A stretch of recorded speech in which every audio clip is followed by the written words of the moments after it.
Civil engineering take চ্যানেলে আপনাকে স্বাগত। তো ভিউয়ার্স, গত পর্বে আমি দুটো টুলস সম্পর্কে কথা বলেছিলাম। তো প্রথমটি ছিল লাইন টুলস এবং পরেরটি ছিল কনস্ট্রাকশন লাইন। এরপরে যে টুলসটি আমরা দেখব সেটি হচ্ছে পলিলাইন। 3 নম্বর টুলসটি নিয়ে আজকে কথা বলবো। প্রথমে পলিলাইন সিলেক্ট করার পরে আমরা এখানে একটি রেখা অঙ্কন করি। তো ভিউয়ার্স, প্রথমে বলেছিলাম এটা ছেড়ে দেওয়ার জন্য কিবোর্ড থেকে আপনি ইএসসি প্রেস করবেন, তাহলে এটা ছেড়ে দিবে। এরপরে দেখেন এখানে আমি সিলেক্ট করলাম। আমি যে কোনো একটি রেখার উপরে সিলেক্ট করলে এটি কিন্তু পুরোটা সিলেক্ট হয়ে যাচ্ছে। আমরা পূর্বেই দেখেছিলাম যখন লাইন টুলস নিয়ে কথা বলেছিলাম, তো লাইন টুলসটা কিন্তু এরকম ছিল, দেখতে পাচ্ছেন। ছেড়ে দিলাম, দেখেন প্রত্যেকটি রেখা কিন্তু আলাদা আলাদা সিলেক্ট হয়েছিল, কিন্তু আপনি যখনই পলিলাইন দিয়ে কাজ করবেন দেখেন এখানে কিন্তু এক ক্লিকে সে পুরোটা ধরে নিচ্ছে। অর্থাৎ লাইন টুলস এবং পলিলাইন এটার পার্থক্য হচ্ছে লাইন টুলস দিয়ে আপনি আলাদা আলাদা রেখা অঙ্কন করতে পারবেন, কিন্তু যখনই আপনি পলিলাইন দিয়ে কাজ করবেন তখন আপনি যে রেখাটি অঙ্কন করবেন সেটা একটি সিলেক্ট হয়ে যাবে, আপনি পুরোটা মিলেই তখন একটা হয়ে যাবে। এটি ছিল মূলত পলিলাইনের কাজ। তো পলিলাইনের অনেকগুলো কাজ রয়েছে, আমি পরবর্তীতে দেখানোর চেষ্টা করব। যখন আমরা কাজ করতে যাব, অর্থাৎ প্র্যাকটিক্যালি যখন কাজ করব, তখন এই ধারাবাহিক সূত্রে অনেকগুলো কাজ আসবে, তখন আমি ডিটেলস আকারে দেখানোর চেষ্টা করব। এরপরে যে টুলসটি রয়েছে সেটি হচ্ছে পলিগন। পলিলাইনের ঠিক নিচেই যে টুলসটি রয়েছে সেটি হচ্ছে পলিগন। তো পলিগন সিলেক্ট করার পরে এইটা আমি একটু প্রথমে কথা বলে নিই। পলিগনটার কাজটা হচ্ছে মূলত আমরা যখন ষড়ভুজ, পঞ্চভুজ কিংবা চতুর্ভুজ এই সমস্ত বিষয় নিয়ে কাজ করব, তখন আমাদের পলিগনটার দরকার হবে। তো প্রথমে আমি পলিগনটা সিলেক্ট করে নিচ্ছি। তো সিলেক্ট করার পরে দেখেন কি লেখা আসতেছে, ইন্টার নাম্বার অফ সাইড, অর্থাৎ আমি কয়টা সাইড চাচ্ছি, কয়টা সাইড নিয়ে আমি কাজ করব। তো এখানে আমি কিবোর্ড থেকে সিলেক্ট করে দিলাম 6 দিয়ে ইন্টার। এখানে ইন্টার দেওয়ার পরে এখানে যে কোনো একটা জায়গায় ক্লিক করবেন। ক্লিক করার পরে এখানে দুটো অপশন আসছে, আপনারা এটাই ক্লিক করে দিবেন। দেওয়ার পরে ক্লিক করলেন, তো দেখেন আমি এখানে 6 ইন্টার করার পরে এখানে দেখেন কয়টা আসছে, 1 2 3 4 5 6। দেখেন আমি যখন 6 প্রেস করলাম তখন এটা 6 দেখাচ্ছে আমাকে। এটা আপনি ইচ্ছে করলে কম বেশি করতে পারবেন, যেদিকে আপনার ইচ্ছা সেদিকে মুভ করতে পারবেন, কাস্টমাইজ করা যাবে। এরপর আমরা দেখি পঞ্চভুজ নিয়ে আমরা একটি ড্রয়িং অঙ্কন করি। প্রথমেই আমি এটা সিলেক্ট করে নিচ্ছি। সিলেক্ট করার পরে দেখেন এখানে দেখাচ্ছে আমাকে 5। তো 5 অলরেডি সিলেক্ট করা আছে, আমি ইন্টার চাপ দিলাম। ইন্টার চাপার পরে আপনি এই যে জায়গাটা রয়েছে যে কোনো একটা জায়গায় ক্লিক করবেন, করার পরে এখান থেকে উপরটা ক্লিক করবেন। তো দেখতে পাচ্ছেন পঞ্চভুজ অঙ্কন হয়ে গেছে। তো আপনি ইচ্ছা করলে এটাকে কাস্টমাইজ করতে পারবেন। যেমন আপনি মনে করলেন যে এখান থেকে এটা একটু হালকা উপরের দিকে আসবে, তো আপনি মাউস ধরে এটাকে টান দিয়ে উপর দিকে করে দিলেন। তো এরপরে তো আপনি মনে করলেন যে এটা একটু নিচের দিকে চাপানো উচিত, তখন আপনি এটাকে ধরে জাস্ট মাউস ধরে নিচের দিকে চাপ দিলেন, এটা কাস্টমাইজ হয়ে গেল। এভাবে আপনি কাস্টমাইজ করে করে আসলে কাজ করতে পারবেন। তো এটা ছিল মূলত পলিগনের কাজ। এরপরে যে টুলসটা নিয়ে কথা বলবো এটি হচ্ছে রেক্ট্যাঙ্গেল। রেক্ট্যাঙ্গেলের কাজটি মূলত যখন আমরা কলাম অঙ্কন করব, যখন আমাকে বলা হবে যে 10 ইঞ্চি ইন্টু 20 ইঞ্চি একটি কলাম অঙ্কন করতে হবে, তখনই আসলে আমার রেক্ট্যাঙ্গেল টুলসটি প্রয়োজন পড়বে। তো সেক্ষেত্রে আপনি এটা দিয়ে কিভাবে কাজ করবেন সেটা আমি দেখিয়ে দিচ্ছি। প্রথমে আপনাকে রেক্ট্যাঙ্গেল সিলেক্ট করতে হবে।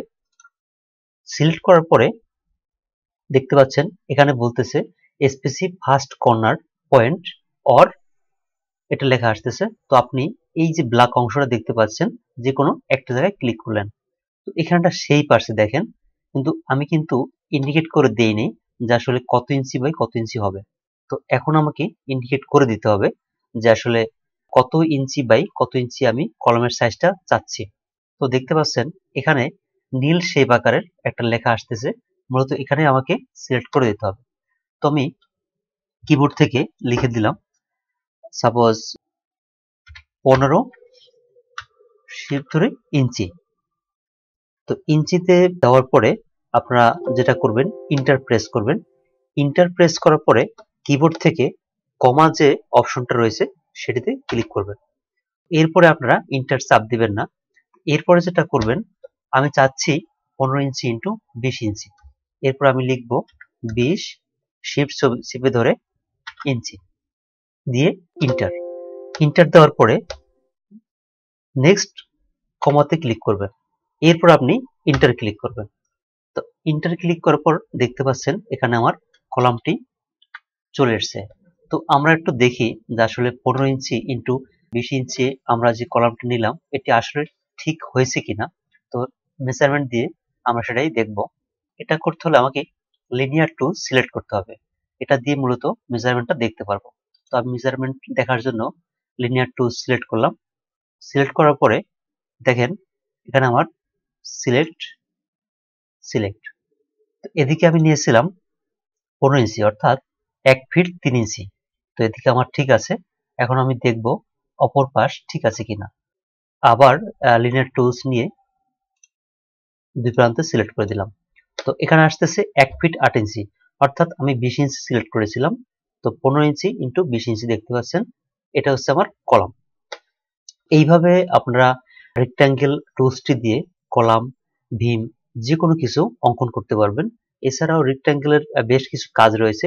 যখন আমরা প্র্যাকটিক্যাল কাজ করব বা ড্রয়িং করতে যাব তখনই আমরা প্রত্যেকটি টুলস সম্পর্কে বিস্তারিত আলোচনা করব। এরপরে যে টুলসটি রয়েছে সেটি হচ্ছে আর্ক অর্থাৎ বাঁকানো যে টুলসটি আছে এটাকে হচ্ছে আর্ক টুলস বলে। আর্ক টুলসটার কাজটা হচ্ছে যখন আপনি কোনো ড্রয়িং এর ক্ষেত্রে দরজা, জানালা এসব অঙ্কন করতে যাবেন তখনই আপনার আর্ক টুলটি প্রয়োজন পড়বে। এটা কিভাবে কাজ করে এটা আপনাদের দেখিয়ে দিচ্ছি। সেটা হচ্ছে প্রথমে আপনারা আর্ক টুলসটি সিলেক্ট করলেন, করার পরে দেখেন এখানে কি লেখা আসতেছে specify start point of arc. আপনি নির্দিষ্ট একটা জায়গা সিলেক্ট করেন। তো সিলেক্ট করার পরে আপনি দেখেন অপর প্রান্তে, তো আমি এটাকে F8 দিয়ে সমান্তরাল করে নিচ্ছি, অপর প্রান্তে ক্লিক করলেন। তো এখানে দেখেন অপর প্রান্তে ক্লিক করার পর আর্ক একটা হয়ে গেছে। আমরা মাউসে ক্লিক করলাম, দেখতে পাচ্ছেন এখানে কিন্তু চাঁদের মতো অর্থাৎ আর্ক আমার অঙ্কন হয়ে গেছে। আমি যদি ইচ্ছা করি যেটাকে আমি এই পাশ থেকে একটু কমিয়ে নিয়ে আসবো, দেখতে পাচ্ছেন মাউস ধরে এটা কিন্তু আপনারা কমিয়ে নিয়ে আসতে পারবেন, কাস্টমাইজ করতে পারবেন। আপনি ইচ্ছা করলেন যে এই পাশ থেকে আমি একটু বাড়িয়ে দেব, এটা কিন্তু বাড়াতে পারবেন। এটা কাস্টমাইজ করে নিতে পারবেন, বাড়ানো অথবা কমানো যে কোনো কিছু আপনারা করতে পারবেন। দেখতে পাচ্ছেন এই যে মাউস ধরে ধরে আপনি এটাকে কাস্টমাইজ করে নিতে পারবেন। তো এইটা প্রথমে বলেছিলাম যখন আমরা ড্রয়িং এর ক্ষেত্রে দরজা অথবা জানালা অঙ্কন করব তখন এই আর্ক দিয়ে মূলত দরজা অথবা জানালাটি করা হয়ে থাকে। এরপরে আমি চলে যাচ্ছি পরবর্তী টুলসে। পরবর্তী টুলসটা হচ্ছে সার্কেল অর্থাৎ বৃত্তাকার যে টুলসটি দেখতে পাচ্ছেন সার্কেল, এটি নিয়ে আমরা কাজ করব। প্রথমে আমি সিলেক্ট করতেছি, যে কোনো একটা জায়গায় সিলেক্ট করে দেন আবার সিলেক্ট। আপনারা দুইবার সিলেক্ট না করলে আপনারা প্রথমে সিলেক্ট করলে দেন সিলেক্ট অথবা ইন্টার যে কোনো কিছু দিলেই হবে। ডাবল ক্লিক অথবা ইন্টার যে কোনো একটা দিলেই আপনার বৃত্তটি অঙ্কন হয়ে যাবে। তো এই বৃত্তটি আসলে প্র্যাকটিক্যাল ক্ষেত্রে ড্রয়িং এর ক্ষেত্রে কোথায় কাজে লাগে, তো আমি সংক্ষেপে আপনাদের একটু দেখিয়ে দিচ্ছি যে আসলে এটা কোথায় প্রয়োজন পড়ে। প্রথমেই আমি একটা বৃত্ত অঙ্কন করলাম। ভিউয়ার্স, আমরা যখনই কোনো রড অথবা এটা বিশেষ করে রডের ক্ষেত্রে বেশি ব্যবহৃত হয়, রডের সিম্বল অঙ্কন করি তখন আমাদের আসলে এরকম বৃত্তাকার কিছু দিয়ে সেটাকে হ্যাশ কমান্ড দিয়ে পূর্ণ করে আমাদের সেটা শো করতে হয়। তো সেই বিষয়টি আজকের এখানে দেখাবো। তো দেখতে পাচ্ছেন প্রথমে আমি একটি বৃত্তাকার করে নিলাম। প্রথম থেকে আমি একটু দেখানোর চেষ্টা করি। সেটা হচ্ছে প্রথমে আপনারা সার্কেল যে টুলসটি আছে এটি সিলেক্ট করবেন, করার পরে এখানে যে ব্ল্যাক অংশটা রয়েছে যে কোনো একটা জায়গায় ক্লিক করলেন, আপনি এটা ছোট বড় করতে পারবেন। যদি মাউস নাড়ান, মাউসটাকে আপনি মুভ করেন, তখন আপনি এটা ছোট বড় করে নিতে পারবেন। তো আমি যে কোনো একটা সাইজ করে নিলাম, এই সাইজটি করে নিলাম। তো করার পরে আমি যেটা করব, এই যে হ্যাশ কমান্ডটা দেখতে পাচ্ছেন, এটি অবশ্য পরে আমি আলোচনা করব, কিন্তু এখন আমি দেখিয়ে দেওয়ার চেষ্টা করতেছি আসলে এটি বৃত্তাকার যে টুলসটি রয়েছে, অর্থাৎ সার্কেলস যে টুলসটি, সেটি আসলে কোথায় ব্যবহৃত হয় সেটা আপনাদের ক্লিয়ার করার জন্য আমি এই টুলসটি পূর্বেই আলোচনা করে নিচ্ছি, অর্থাৎ গ্রাডিয়েন্ট। তো এটা আমরা ক্লিক করলাম। ক্লিক করার পরে দেখতে পাচ্ছেন এখান থেকে অনেকগুলো কালার রয়েছে, আপনি যে কোনো একটা কালার সিলেক্ট করলেন। তো রডের ক্ষেত্রে সাধারণত আমরা রেড কালারটাই সিলেক্ট করে থাকি।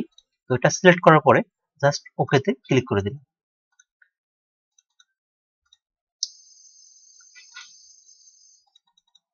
ওকেতে ক্লিক করে দিলাম। তো ক্লিক করার পরে দেখতে পাচ্ছেন এখানে দুটো অপশন রয়েছে, সেটা হচ্ছে add pick points, add select object. তো আমরা অ্যাড সিলেক্ট অবজেক্টে ক্লিক করলাম। তো এই যে অবজেক্টটা দেখতে পাচ্ছেন, এটা আমরা এখানে ক্লিক করলাম।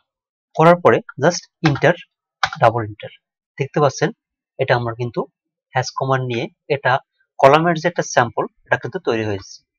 তো এই বিষয়টি ক্লিয়ার হওয়ার জন্যই মূলত আপনাদের এই হ্যাশ কমান্ডটি পূর্বেই আমি আলোচনা করলাম, যে আসলে বৃত্তাকার টুলসটি দিয়ে কি কাজ করা হয় বা কোথায় এটাকে কাজে লাগানো হয়।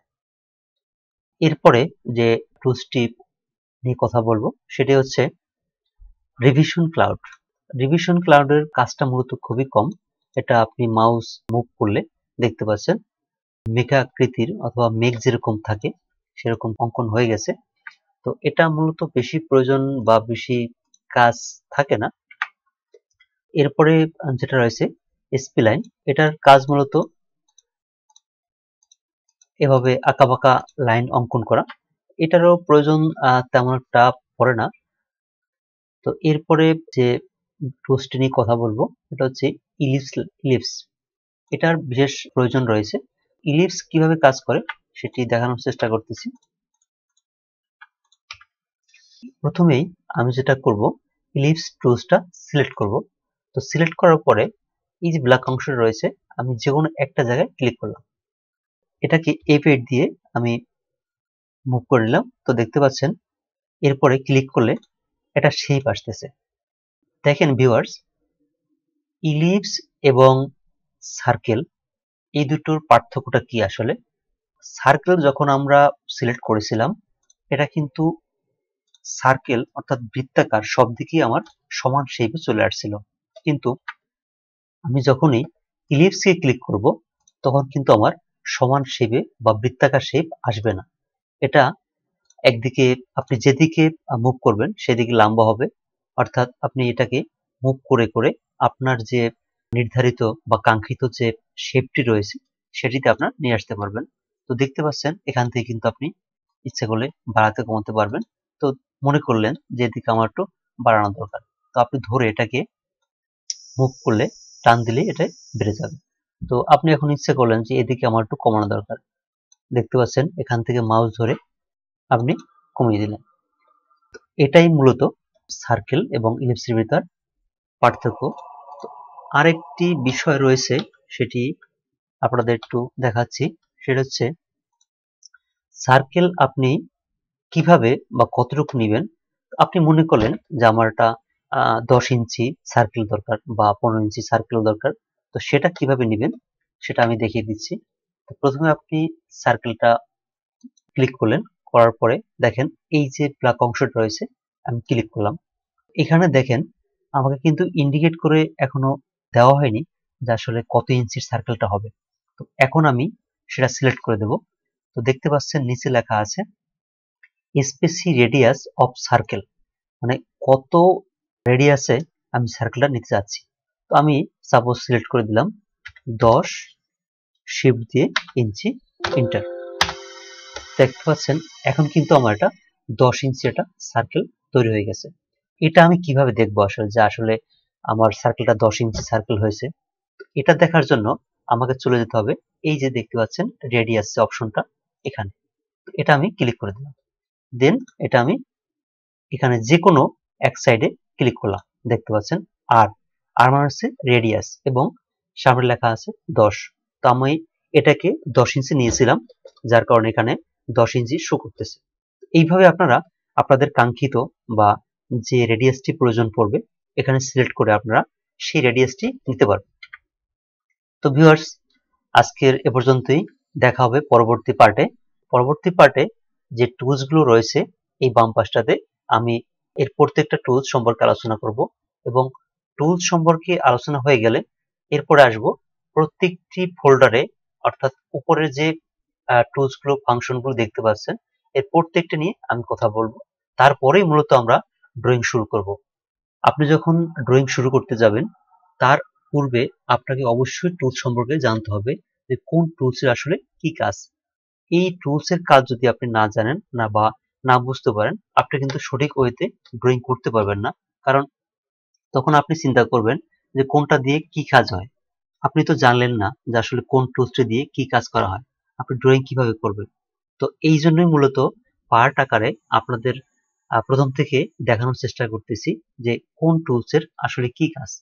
এই টুলসের কাজ শেষ হয়ে গেলেই মূলত আমরা ড্রয়িং করা শুরু করব, অর্থাৎ মূল ড্রয়িং এ চলে যাব। দেখা হবে পরবর্তী ভিডিওতে। ধন্যবাদ সবাই।